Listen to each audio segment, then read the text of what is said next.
ساتھ پروگرام کو آگے بڑھاؤں گا، لیکن اس سے پہلے میں آپ سے یہ عرض کرنا چاہتا ہوں کہ جس نبی کا میں اور آپ ذکر کرنے کے لیے یہاں پر حاضر ہوئے ہیں وہ نبی رب کا محبوب ہے، اور ہمارا رب قادر مطلق ہے، جب چاہے جہاں چاہے جس سے چاہے اپنے محبوب کی تعریف کرا لیتا ہے۔ کمال کی بات تو یہ ہے کہ جب رب چاہتا ہے تو ابو جہل کی مٹھی میں کنکریوں سے نبی کی نام پڑھوا لیا کرتا ہے۔ آگا پور کے مسلمانوں اور باہر سے آنے والے مسلمانوں، اپنے نصیبے پہ ناز کرو کہ آج ہمیں پروردگار عالم نے اپنے محبوب کا ذکر کرنے کے لیے چن لیا ہے۔ زور سے کہیں سبحان اللہ۔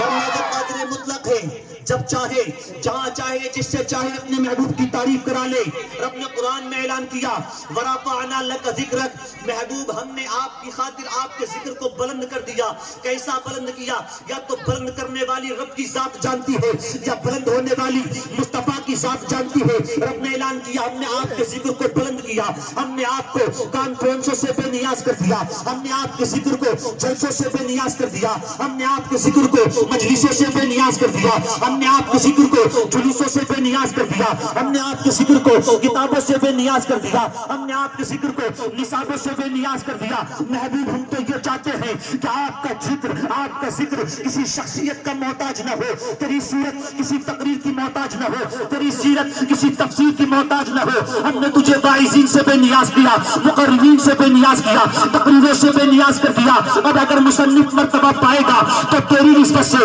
اگر انسان معتبر ہوگا تو تیری نسبت سے، تاریخ معتبر ہوگی تو تیری نسبت سے، گزشتہ معتبر ہوگا تو تیری نسبت سے، ہم گلوں کو تبسم دیں گے تمہارے لیے، ہم جھرنوں کو کیفیت دیں گے تمہارے لیے، ہم بہاروں کو کیفیت دیں گے تمہارے لیے، ہم زمین کو ہریالی دیں گے تمہارے لیے، ہم ہریالی کو مالی دیں گے تمہارے لیے، ہم سورج کو روشنی دیں گے تمہارے لیے، ہم چاند کو چاندنی دیں گے تمہارے لیے، ہم ستاروں کو تابندگی دیں گے تمہارے لیے، ہم مردوں کو زندگی دیں گے تمہارے لیے، ہم کائنات کو وجود دیں گے تمہارے لیے، وجود کو سجود دیں گے تمہارے لیے۔ تبھی تو بریلی کا امام بولا زمین و سما تمہارے لیے، مکین و مکہ تمہارے لیے، چنین و چنا تمہارے لیے، جنت و جہاں تمہارے لیے، دہن میں کے صبح تمہارے لیے، بدل میں کے چاہ تمہارے لیے، ہم آئے یہاں تمہارے لیے، اٹھے بھی وہاں تمہارے لیے، اس سما میں چلے کہ باغ پھلے کہ پھول کھلے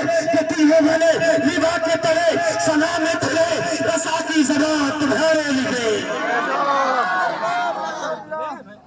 مجمع سے نعرہ لگ جاتا، یار باب ممبر نعرہ لگا دیتے۔ ناظم کی ساری ذمہ داری ہوتی، جب مقرر تحریر کرے تو ناظم نعرہ لگائے، نعت پر نعت پڑھے ناظم نعرہ لگائے، اور نہ لگائے تو پھر ناظم سے ناراض ہو جائیں۔ دوسرے جلسوں میں کہ اس کو مت بلانا، وہ تو نعرہ ہی نہیں لگاتا۔ لیکن ناظم کتنی محنت کر لے کبھی ترس آتا نہیں۔ آپ بھی کبھی کبھی ناظم کے اشعار سن کے، اس کی باتیں سن کے نعرہ لگا دیا کریں۔ مجھے حکم ہے کہ ہندوستان کی ایک خوبصورت آواز کو آپ کی سماعتوں کے حوالے کر دیا جائے، جس نے پچھلے کئی سالوں تک آپ کے، یا کئی مہینوں تک، کئی سالوں تک، مجھے نہیں پتا کتنا عرصہ رہے تھے، پچھلے جلسے میں آیا تھا تو ملاقات ہوئی، شہنشاہ ترنم محترم سلیم رضا صاحب ملا۔ آپ کی سماعتوں کے حوالے ہو رہے ہیں، پورا مجمع آگے سے لے کے پیچھے تک، دائیں سے لے کے بائیں تک، ایک ہاتھ کو میرے آقا حضور صلی اللہ تعالی وسلم کے نام پر اور دوسرے ہاتھ کو داماد نبی حضرت مولا علی کے نام پر اٹھا لیں اور پوری طاقت سے بولیں نعرہ تکبیر۔ ایسے نہیں، ہاتھ لہرا کر بولیے نعرہ تکبیر،